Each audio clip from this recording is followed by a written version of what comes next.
Welcome back to our live show on a Thursday night. As I said, an unchanged team for part two. We've got an extra player on, so we've got a full complement. Nobody's going to score in this studio, by the way. I know I'm not going to get a goal. I'm not even sure you're going to get a goal, James. We've got two ace defenders over here. Jake Wright of Sheffield United, ex-Al, ex-Leeds and ex-a few others, Jon Newsome. One thing I forgot to mention or ask you in part one, you're born in Keighley in West Yorkshire. I suppose it's closer to Bradford than anywhere else. So who would you say was your team growing up? Who did you support? I was Burnley when I was growing up. Right. Okay. Yeah, so I had a season ticket for probably 4 till 12 when I was a kid. Did you? Obviously, when you start playing more, you can't go watch, and then you grow out of it a little bit, yeah. But that was my team when I was a kid. Was that a lower division era for Burnley? Yeah, yeah. Stan Turnans, manager? Yep. Yeah, Chris Waddle was manager for a year. Yeah, he was playing when I watched a bit. Yeah. Was he? Yeah. Weller, player called, a winger called Paul Weller was very good. Scouser, yeah. Glenn Little? Yeah, great. There's another one. I remember these. Look at this. Fountain of knowledge, isn't he? No, he is. He's telling me. So, do you still follow Burnley? Yeah, it's always a little look for, Obviously, I don't go watch the games, but my family, a lot of my family still watch them and support them, Doing great, aren't they? Yeah, really well, yeah. Sean Dyche, a manager that, you know, you'd want if you were at almost any other Premier League club, maybe apart from the very top few, wouldn't you? Would you? I would say so, yeah. But, you know, and you look at him and wouldn't you say he has that same philosophy of team spirit and togetherness? There's no prima donnas, is there? You know what I mean? If you're a prima donna, the door's that way. He's got rid of a couple. It's about us, you know. And the good thing about him as well, everyone sort of, well, you know, sort of a lot of people who sort of watch Premier League football a little bit forget that actually they got relegated and they kept him on and gave him the chance to get him back up. And I think that's quite, you know, admirable really. Is, you know, how many managers would have been sacked?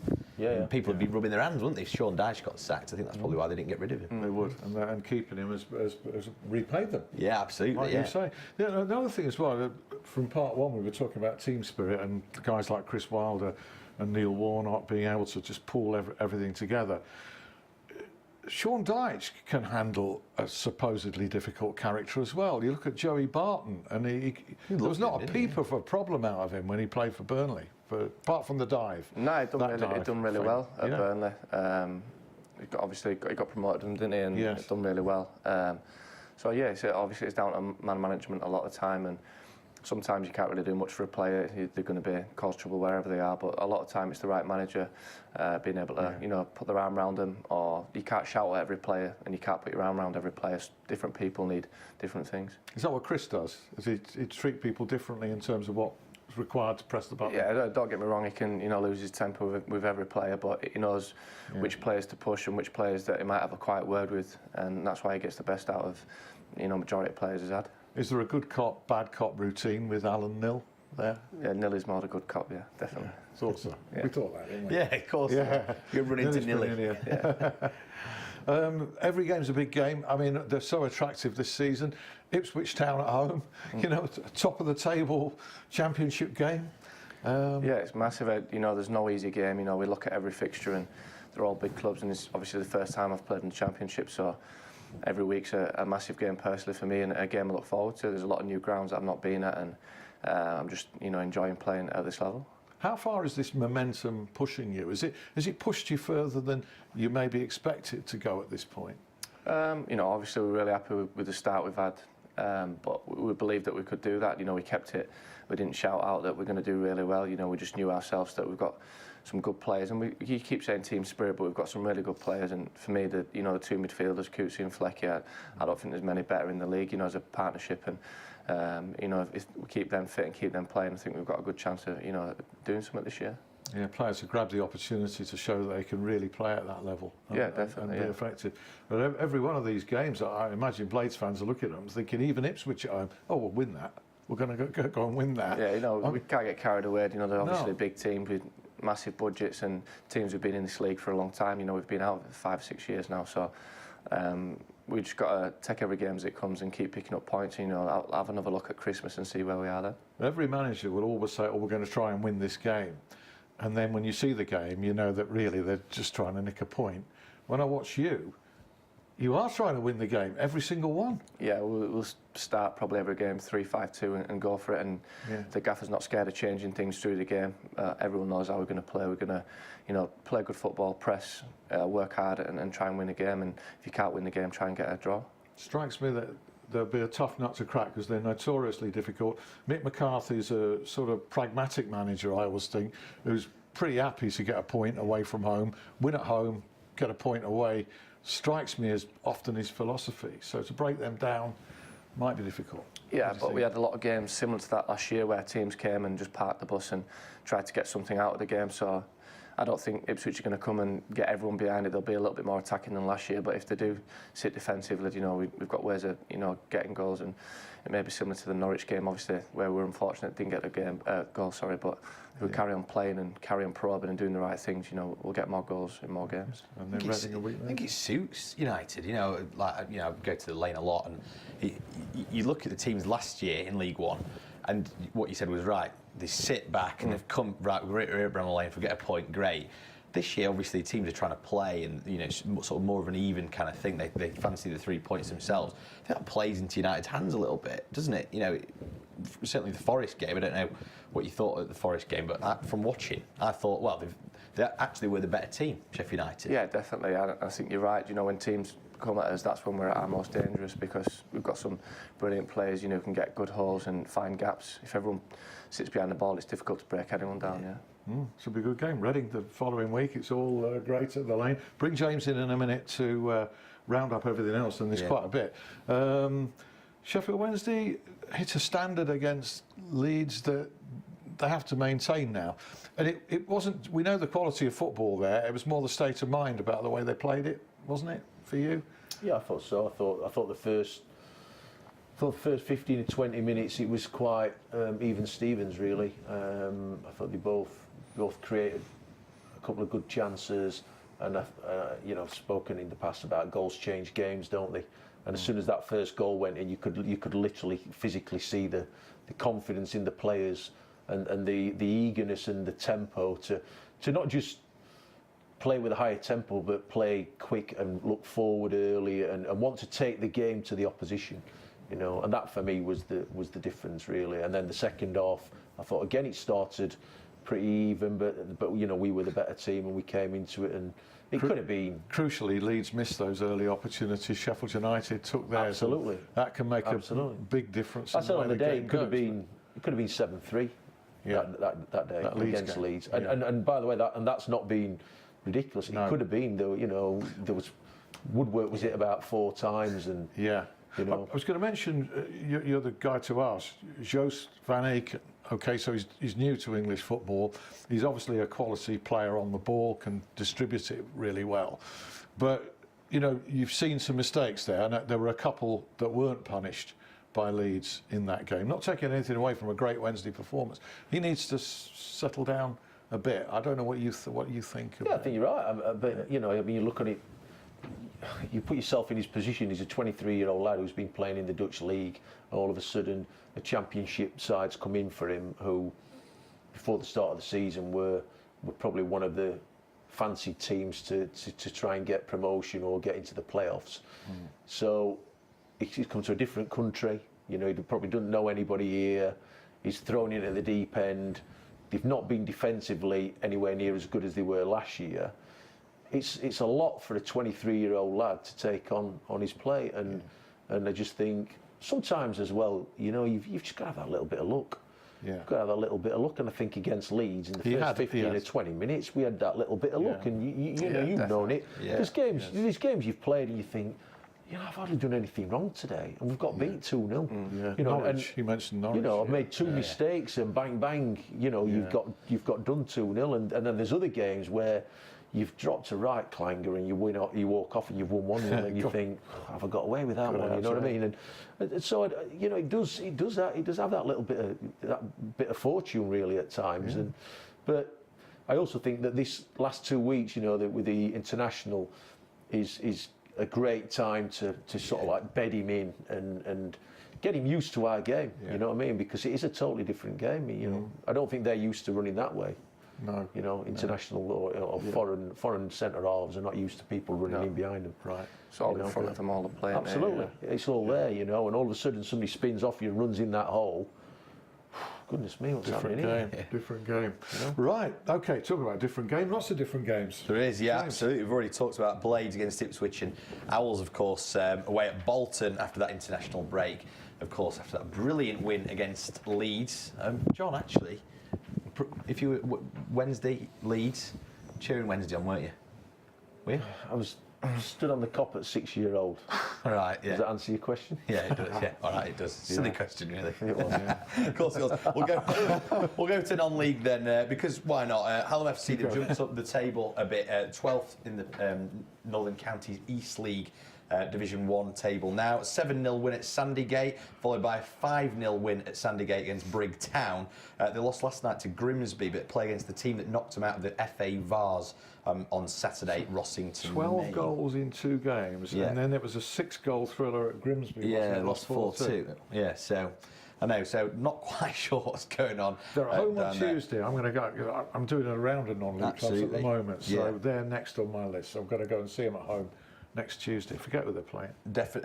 On Tuesday, I don't know. Yeah. Not sure. I looked it up, Tuesday. right. They've got FA Vars this week.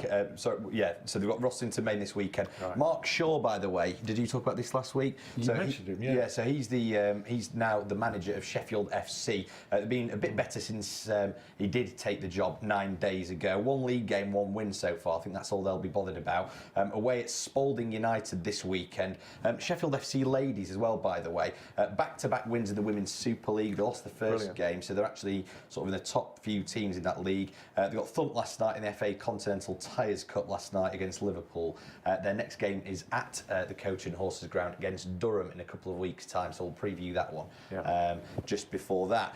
Sheffield Steelers in ice hockey, Nottingham Panthers on Saturday. Always a great game, that one to go to. I think it's probably actually a sellout. I'd usually say get yourselves down there and buy some tickets. I've seen an email sent out by David Sims and saying over 8,000. Over 8,000 expected. So it's brilliant, isn't it? That expected. If you can get some tickets, I highly recommend going.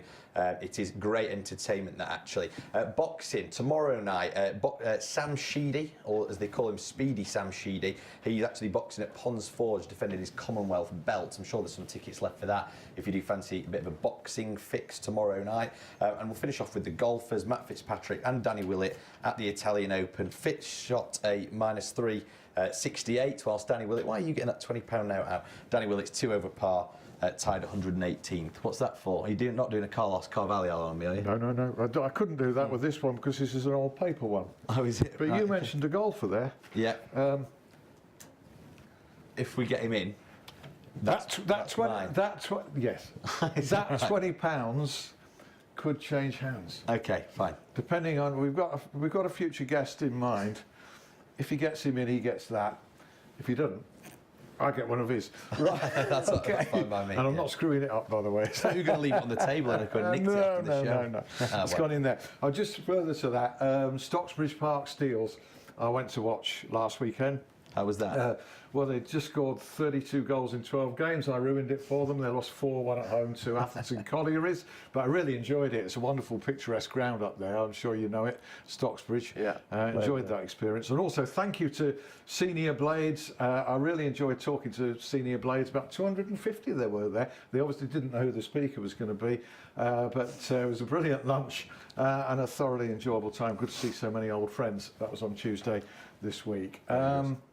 What was I going to ask you? There was something I was going to ask you. It wasn't about scoring goals. No. It was about this league table and the way it looks at the moment. You say that internally you're not. I've never heard the word promotion or whatever. No. But outside, you must be hearing it all the time that people are thinking that you could be up there. It's just a quarter of the season gone, hasn't it? So long way to go. You know, a lot of difficult games. Trying to keep going and, like I said, see where we are in January. And, you know, hopefully we'll still be up there and in and around it. What do you think, John, as a dispassionate Wednesdayite? Can people for real be talking about a promotion challenge from Sheffield United? I don't see why not. really. They've played, what is it, 10, 11 games, and, Yeah, 11. and you know, 11 games, you're third in the league. You know, anybody else would be talking about it, wouldn't it? You know, we all know what the pitfalls are. It's a long season, and you know, you've got to have strength in depth, and the window's coming up. Will he be able to, you know, add to the squad? And there's all that. But you know, what a fantastic start, and you can build on that. And you'd much rather have it that way around, wouldn't you? A great start than a great finish. But it both way rounds. I mean, last season it was like, dear me, after 4 games, wasn't it? I think that's when we earned our. Last year when we started so bad, we didn't win in 5 games because we had a cup game as well, and we still stuck together. And the gaffer made sure that he said, "Listen, you know, we'll get through it. We'll come good." We had a drink, we went on a night out, and then we went on a 15-game unbeaten run, and that was after that. That was the Millwall, wasn't Millwall, it? Returning yeah. from Millwall, when everybody must have been at a low, a hell of a low, because you'd had that bad start and you were unluckily beaten there, I think. We lost in the last minute, a penalty, yeah. And he stopped the bus and got out and gave somebody £100 to go and buy something. Yeah, he gave Sharpie £100 and said, get loads of drinks. He came back, did he, as well? Yeah, he gave him £100 and he still came back. No, and I've seen that gaffer do that a few times over the years, been playing with him, and he knows sometimes he can shout at the players, sometimes he'll put his arm around them.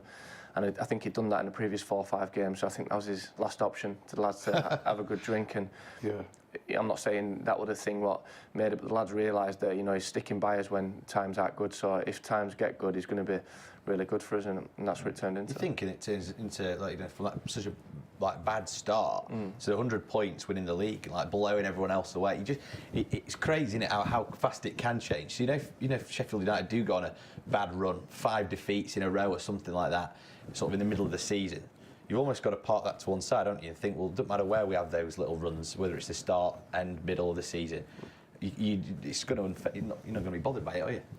Well, obviously, not as much. Obviously, we're going to not be happy and we are going to be bothered by it, but we're going to know that we've come through them situations before, and it happens in football. It's going to happen in this league, you know, because it's such a tough league, and like I said, everyone beats everyone. Belief can take you a long way, though. When a team, you go on that field believing that you're going to win, it's obvious you actually do.